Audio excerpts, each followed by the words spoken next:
O patrimônio cultural em pauta na rádio da universidade. Momento do Patrimônio. Produção e apresentação, Guta Teixeira e Diego De Vincenzi. Boa noite, ouvintes. Momento do Patrimônio conclui hoje a homenagem aos 120 anos da Escola de Engenharia da URGS, completados no dia 10 de agosto. Apresentaremos a segunda parte da entrevista realizada com 3 de seus diretores, que se transformou num prazeroso bate-papo. São eles o professor José Carlos Ferraz Hennemann, que a dirigiu entre 1992 e 1996, o professor Renato Machado de Brito, seu diretor entre 2000 e 2004, e o professor Luiz Carlos Pinto da Silva Filho, que dirige a Escola de Engenharia desde 2012. Retornamos do ponto em que o professor Luiz Carlos fala da sua trajetória na escola. Eu entrei na engenharia civil quase por acidente, porque eu gostava de muitas áreas e, no fundo, eu tive o maior número de acertos no vestibular, na realidade, foi em biologia, em que eu só errei uma questão. Mas justamente porque eu gostava do conhecimento em si, meu pai começou a me levar para conhecer diferentes profissões e eu digo, bom, de todas as profissões, engenheiro talvez seja uma das que me restringe a menos. Então eu vou topar ser engenheiro civil porque eu tenho mais possibilidade de fazer coisas logo depois. Só que mal sabia eu que aqueles 5 anos que eu pretendia passar na escola iam se transformar, na realidade, em quase 40 agora, né? Porque eu ingressei em 1984. Em algum momento fui capturado pelo professor João Luiz Campagnolo numa aula que eu estava do professor Hennemann. O professor Campagnolo invadiu e disse, quero falar contigo, quero lhe dar uma bolsa de iniciação científica. Lembra, Hennemann? Sim, mas antes ele me perguntou, que tal aquele estudante lá? Eu disse, não, aposta nele. Não é de todo ruim, né? Aposta nele. E eu entrei num laboratório, né? E essa trajetória, de novo, né, ela repete um pouco, né?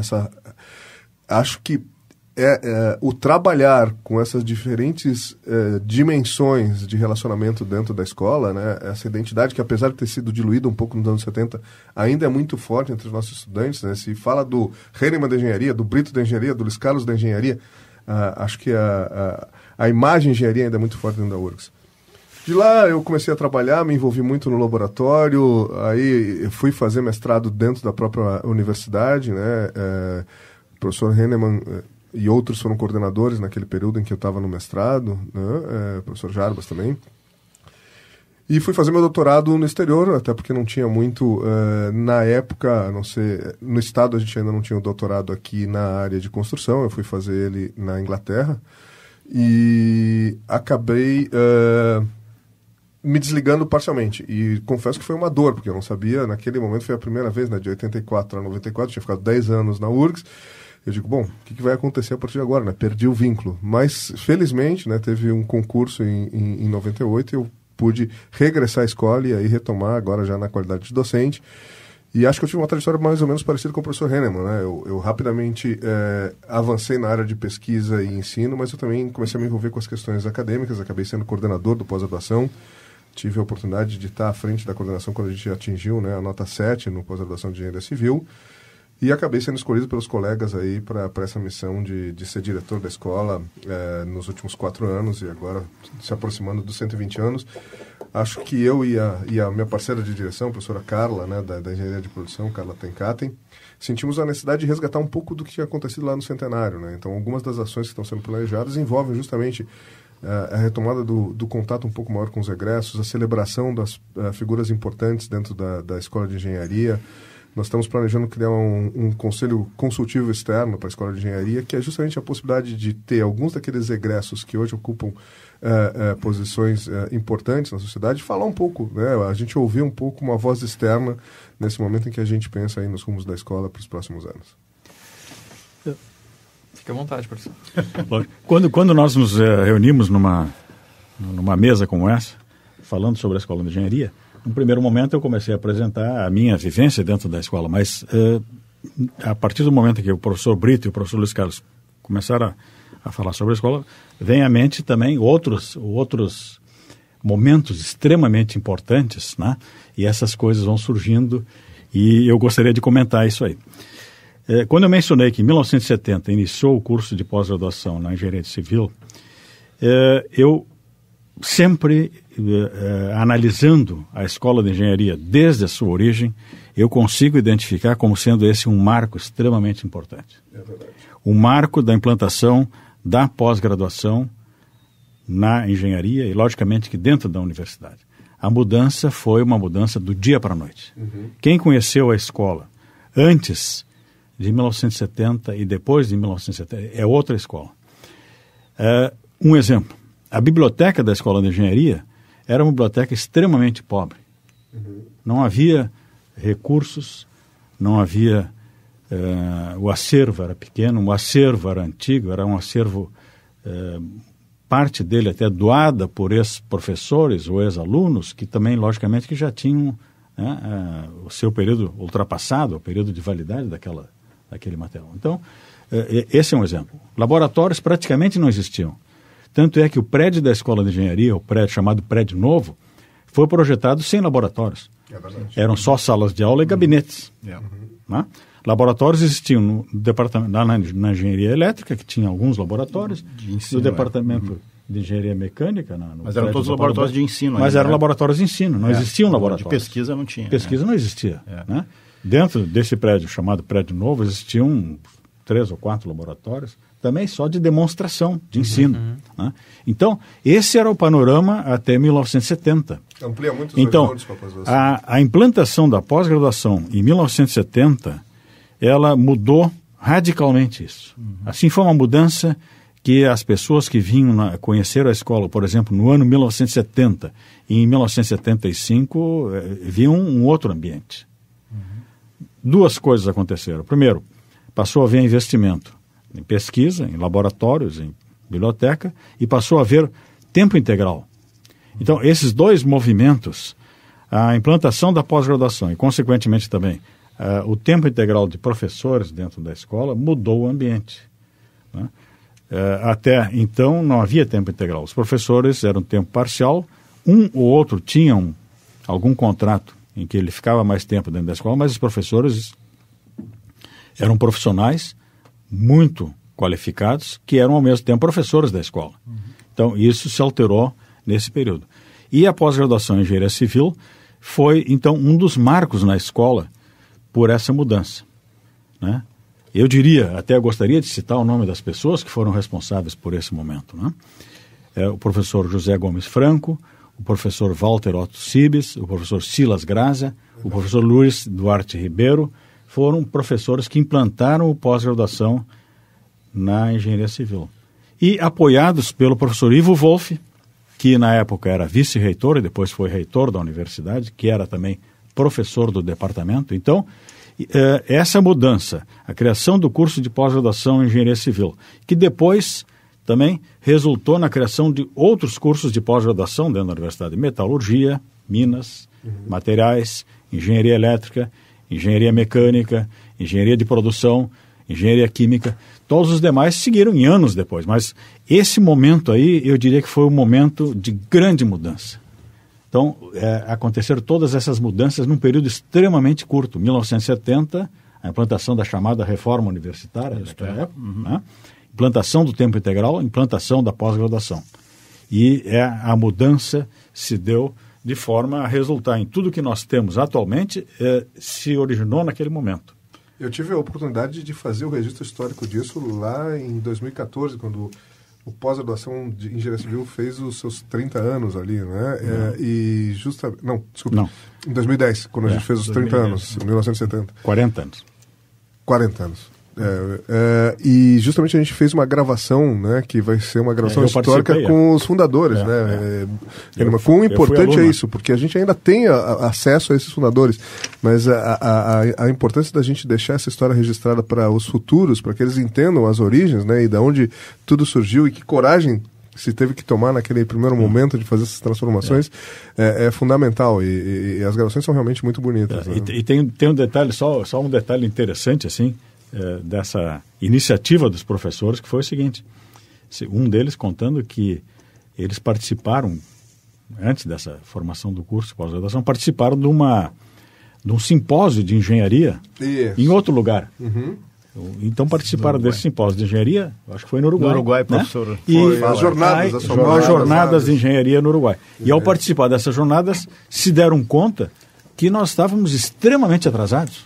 Nós estávamos atrasados assim, no desenvolvimento da engenharia, na pesquisa da engenharia, e vindo para cá, então, passaram a estabelecer um programa, formar os primeiros professores, que foi o professor Franco, o professor Cibes, o professor Silas, fizeram seus mestrados e implantaram, a pós-graduação. Tanto é que aconteceu depois uma reversão, lógico, logo, 10 anos depois, esse curso de pós-graduação, comparado com cursos de pós-graduação do Uruguai, Argentina e outros países latinos que naquele período estavam mais avançados que nós, se tornou assim o líder desses. Tanto é que um grupo grande de estudantes do Uruguai, da Argentina e desses outros países da América Latina vieram se formar aqui no nosso pós-graduação, porque nós rapidamente ultrapassamos, né, uma situação assim de competência na área da engenharia. Né? Eu queria só, porque eu fui o primeiro que falei, cada vez que alguém fala, volta novamente, né?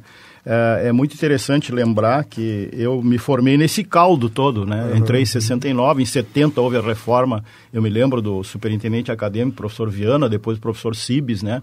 A escola de engenharia já tinha um processo de matrícula quase que computacional, automatizado. O professor Manuel Leão também foi importante. O professor Manuel Leão era o diretor do nosso centro de processamento de dados, né?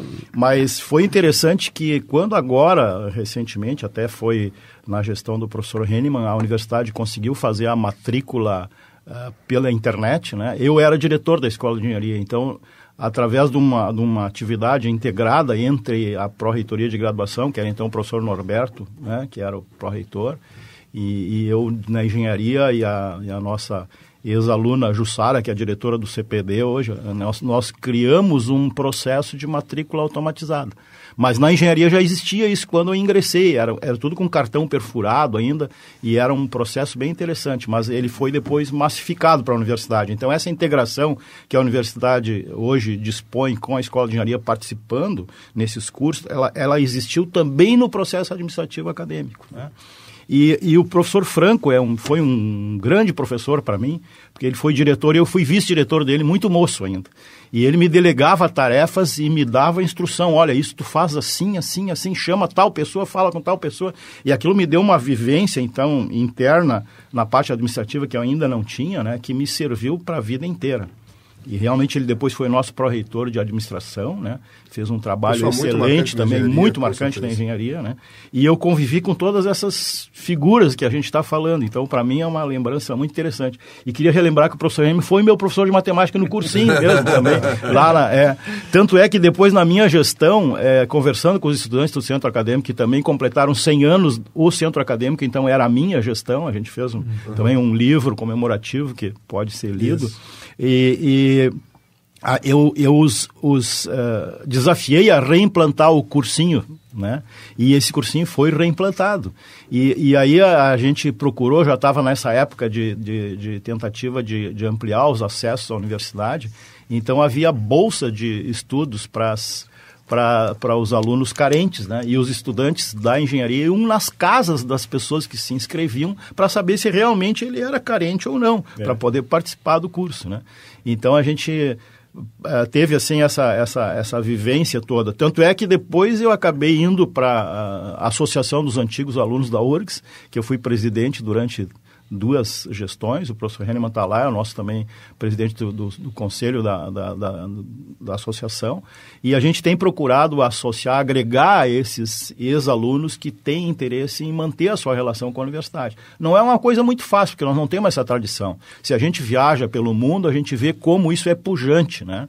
Eu tenho um filho agora que está fazendo doutorado em Stanford e lá a maioria dos alunos de Stanford são filhos de ex-alunos de Stanford. Né? E toda essa apresentação da universidade, isso que o pai do Luiz Carlos fez com ele, é feito pela associação. Os pretendentes vão lá conhecer o curso e quem os leva pela universidade é a associação os alumni, né, lá e são coisas assim que nós estamos tentando resgatar. Mas eu diria que realmente a escola de engenharia foi uma coisa muito importante na universidade também e para ela própria, que se reinventou, como diz o professor Luiz Carlos. Vocês vejam, o seu professor Hennemann se formou, né, no mestrado em engenharia civil em 76, né?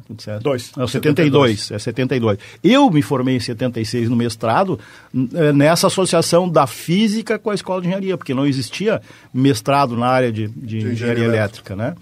Então, depois eu também iria ser conduzido, como os dois, para o exterior para fazer doutorado.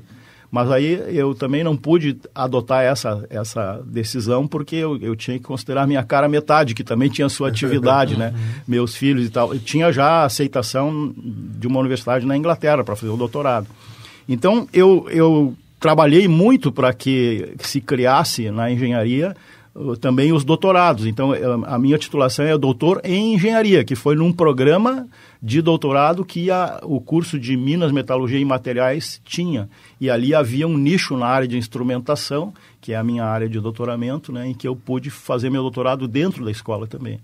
E o desafio que foi inoculado também em mim pelo professor Hennemann, pelo professor Franco, era criar um pós-graduação na engenharia elétrica. E nós conseguimos criá-lo em 96, né? E praticamente o professor Altamiro Suzin e eu ficamos lá orientando. Se pegar o livro das primeiras dissertações de mestrado, o orientador era ele ou era eu. Então, foi até que a gente conseguiu agregar um grupo, né, de professores, e nós também mandamos os nossos professores para o exterior para fazer doutorado. Ficamos cobrindo a necessidade, todos os departamentos fizeram, né? E eu acho que dos últimos, desde o professor Hennemann, né? Antes ainda o professor Franco, depois foi o professor Arno Miller, né? Que também faleceu recentemente, um grande lutador pela escola de engenharia, né? Que a gente tem que ressaltar, foi fundador do PPGEM, fundador do PPGEM, do Programa de Pós-Graduação em Minas, Metalurgia e Materiais, né? E eu acho que de todos esses últimos diretores, os únicos que não eram da engenharia civil eram o professor Miller e eu. Professor Tamanha. Professor Tamanha me sucedeu, mas mestrado e doutorado. Mas tem relações com a civil. Ele é formado em civil, né? Mas é para mostrar a liderança que havia, né? E eu falo sempre, se a gente olhar a realidade do Rio Grande do Sul no período antes da pós-graduação e depois da pós-graduação, a realidade industrial, nem a realidade acadêmica, vocês verão que há um boom assim, de empresas. Na minha área, então, de informática, é uma coisa impressionante, né? E hoje, empresas que concorrem com a Siemens, com a Bosch, com grandes empresas do mundo, nós fazemos tecnologia aqui, né? Com a Altus, com várias outras empresas aí que estão trabalhando e são todos ex-alunos da escola. O primeiro Modem brasileiro foi criado, na verdade, a partir de estudos realizados na escola. Certo? Nós lá temos uma ideia de que se há formação de recursos humanos, nós temos que interagir, né? Não podemos deixar isso em aberto, porque muitas vezes os melhores laboratórios, os mais desafiadores da realidade não estão dentro da escola. Apesar da gente lá trabalhar com pesquisa avançada, simular coisas e tentar desenvolver modelos, né? Muitas vezes a análise de um problema externo, né? Ou a desenvolver alguma coisa que realmente está sendo demandada pela sociedade é muito desafiador e é um processo de formação de pessoas também. Isso eu acho que tem sido uma característica da engenharia, né? Existe até um estudo, por exemplo, por que nós temos um centro coureiro calçadista aqui no Rio Grande do Sul? Porque a escola de engenharia nos áureos tempos teve um curso de curtumes e tanantes. Uhum. Nós éramos exportador de couro e charque. Nós não tínhamos o processamento industrial. Então, isso foi feito lá. Nós não tínhamos nada sobre a parte de geração elétrica. A Companhia Estadual de Energia Elétrica, a nossa CE, né, querida CE, foi fundada por professores e ex-alunos da Escola de Engenharia. E em 1890 já existiam geradores aí na cidade, né, que funcionavam transmitindo energia. Hoje nós temos muitas empresas, inclusive empresas fornecedoras de tecnologia para essas empresas de engenharia elétrica, que são fornecedores de energia para o país e para o mundo, que são de ex-alunos da escola de engenharia. É uma origem interessantíssima. Telefonia também. Telefonia também, toda essa... Na época que eu me formei, se o sujeito se descuidasse, ele era capturado na saída da escola para trabalhar, né? numa empresa de telefonia ou de energia, né? Era uma coisa impressionante a demanda, né? E nós não tínhamos meios, às vezes, até de atrair os bons alunos para continuar estudando, fazer pós-graduação. Né? Essa capacidade de ouvir um pouco que a sociedade demanda e responder no sentido de interação, de transformação, de gerar conhecimento, tecnologia e recursos humanos para abastecer essa indústria sempre foi muito marcante. Diego, tu trabalhou um pouquinho, né, no projeto de recuperação da história do prédio centenário e acho que tu conseguiu, naquela linha de tempo, verificar quantas unidades da própria universidade acabaram se originando de coisas que nasceram dentro da escola, né? Não sei se tu pode... Exatamente.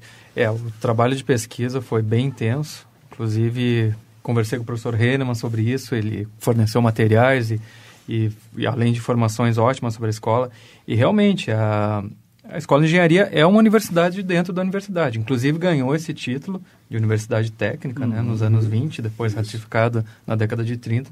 Uma das nossas encarnações, né? Exato. Mas isso mostra a força e a capacidade de fornecer quadros de excelência para as diversas áreas de desenvolvimento da engenharia, né, que futuramente esses profissionais depois atuam para o progresso do Rio Grande do Sul e do país. Agronomia, certamente. Informática, veterinária, exato. Várias, né?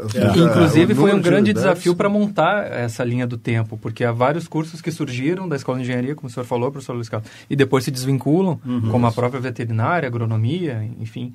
E os cursos da pós-graduação também, que depois vão se intensificando a partir da década de 70. Às vezes surge como um curso de mestrado, depois vem o doutorado.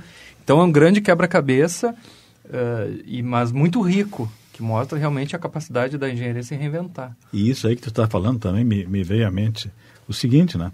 Quer dizer, aquela ideia original da formação da escola em 1896, quer dizer assim, aquilo ali se manteve ao longo do tempo.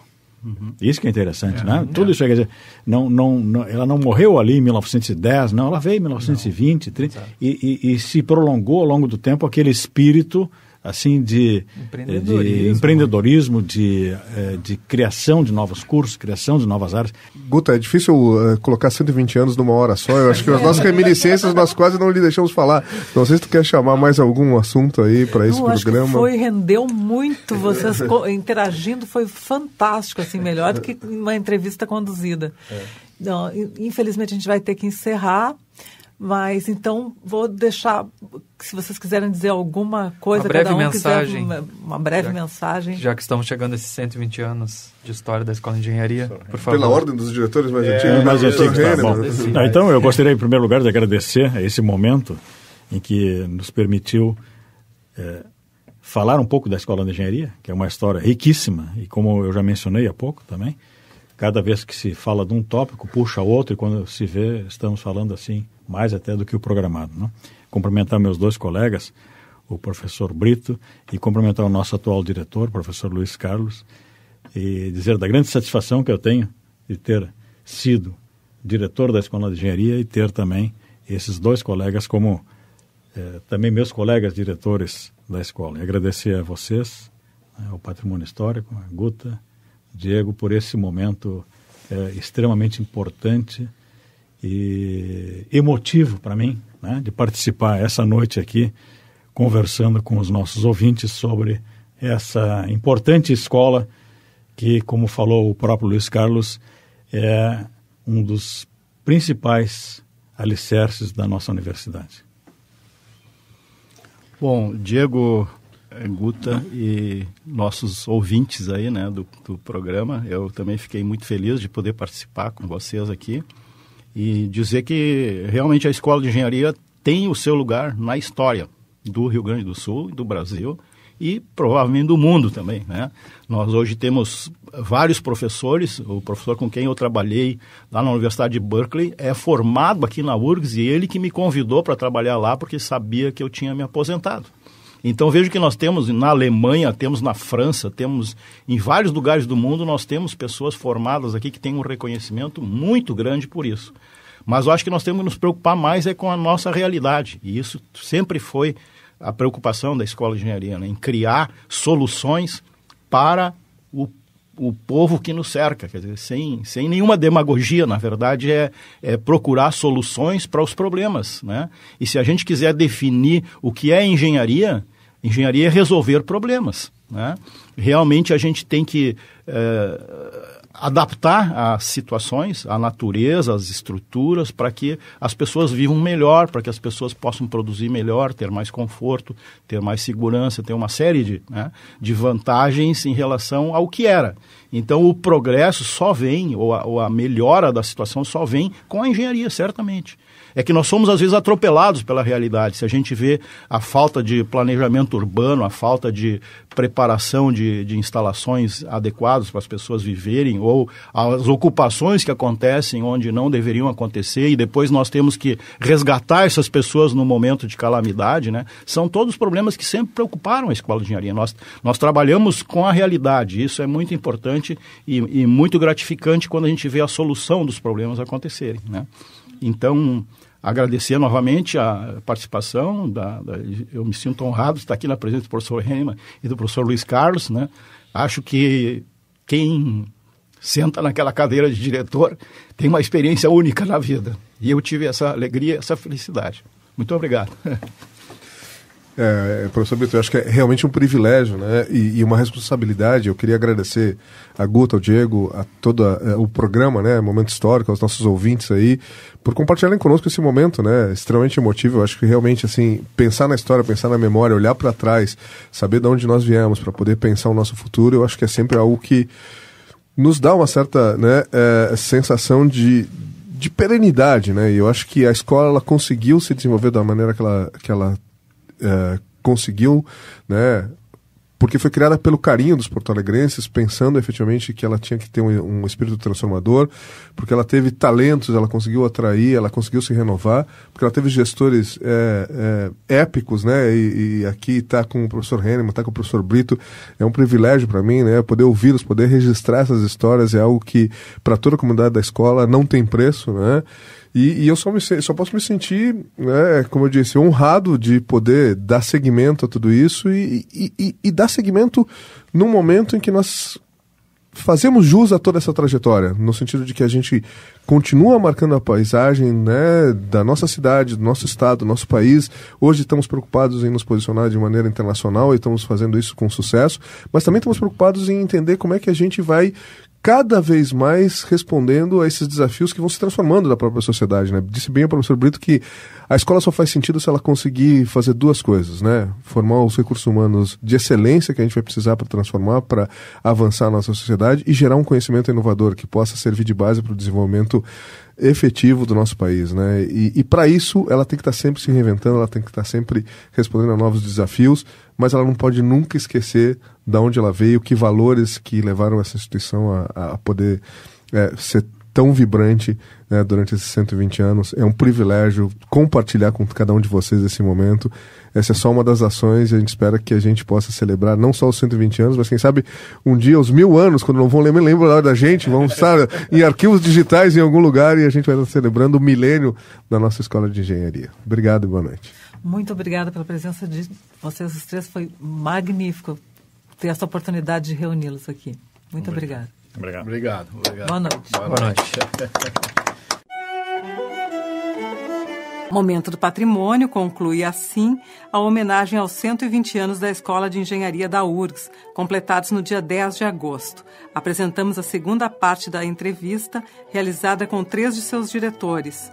O professor José Carlos Ferraz Hennemann, que a dirigiu entre 1992 e 1996, o professor Renato Machado de Brito, seu diretor entre 2000 e 2004, e o professor Luiz Carlos Pinto da Silva Filho, que dirige a Escola de Engenharia desde 2012.